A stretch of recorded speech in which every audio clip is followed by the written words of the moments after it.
столкнулся с проблемой. Вот эти грипсы на Moza GS2, они от старости, вот эта пластмасса, места стыков, они скрипят. Ну, даже сейчас слышно.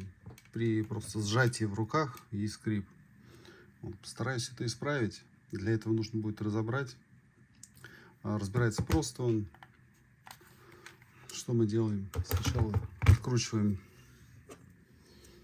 Quick Release. Тут 3 болтика. Он подключен коннектором. Коннектор, единственный нюанс, он термоклеем проклеен. Вот этот самый. То есть на него нажать тяжело. Там чуть исхитриться придется. Вот, нажимается и снимается дальше легко. После этого снимаются вот эти шурупы. Раз-два. Раз-два. И с лицевой стороны нужно будет открутить, в общем-то, вот эти все, чтобы получить доступ к грипсе. После того, как я получу доступ, планирую проклеить герметиком. Герметик взял обычный для автомобиля. Он резиновый, прорезиненный, как прокладка используется в автомобилях. Посмотрим, поможет или нет. Открутил шестигранником 2,5 шестигранник, двушка с лицевой стороны, всего 8 винтов. Вот, после этого крышка задняя снимается. Здесь у нас на лепестки переключения и сцепления идут коннекторы. Отключаются они также. Нажимаем на них и вытаскиваем влево. Одной рукой не могу снимать и показывать. Сейчас покажу в следующем видео. Получили доступ к снятию грипсов. Просто пока мы заднюю крышку не снимем, они грипсы заблокированы вот этой частью. То есть тут накладка стоит на них. И в этой части тоже. Для снятия грипсов нужно открутить 3 винта. Здесь, здесь, здесь. Лицевая сторона, она будет прикручена к вот этой раме самой. То есть ее не получится снять, пока мы не снимем задние накладки. Здесь использовать крестовую отвертку. Так, снял заднюю часть крышки вот этой грипсы. Чтобы лицевую часть снять, нужно обязательно открутить вот этот винт. Я его уже открутил. Вот. И что делаем дальше?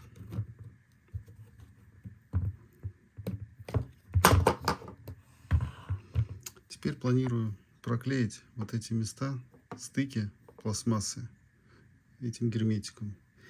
Да, я уже пробовал это сделать. Вот сюда наносил. Его прям чуть-чуть нужно. Грипс при этом приклеивается, но не намертво. То есть я руками смог его там показать. Вот он так выглядит. Резиновый. Вот. Но в месте, где я его нанес, пластмасса больше не скрипит. То есть она просто плотно сидит в этом месте. Сейчас сделаю с одним. Вот эти поролоновые вставки, их здесь не было. Это я добавил для того, чтобы не было вот этого звука пустого пластика. Когда ты по нему стучишь, он глухой звук такой. Просто убрал. Они весят, наверное, грамма 2. Дисбаланса не добавляют уже. После нанесения герметика вот эти излишки нужно салфеткой снять. Герметик марки. Там салфеток много понадобится. Излишки снимаются. Вот. Сейчас с одной ручкой сделал, потом со второй продолжим. Прошел день, герметик высох. В общем-то, в швах его не видно вообще. Зато тут чуть осталось. Попробовал уже поездить на нем, звука практически вот этого треска пластического нету. Сейчас камера сфокусируется, не показывает. В общем, как итог, гораздо лучше стало. Вот этого треска и скрипа пластикового больше нету. То есть база R12, ты когда под усилием руль держишь, либо выкручиваешь, этот звук всегда был. Ну, минус единственный, что вот этот звук, это если отдельно нижнюю крышку нажимать, пальцем прожимать ее. Вот. То, что теперь ручки, они на герметик приклеены, конечно, это не супер какой-то клей, это всего лишь прокладка.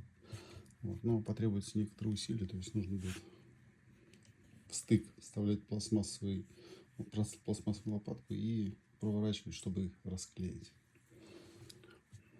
Ну, так все.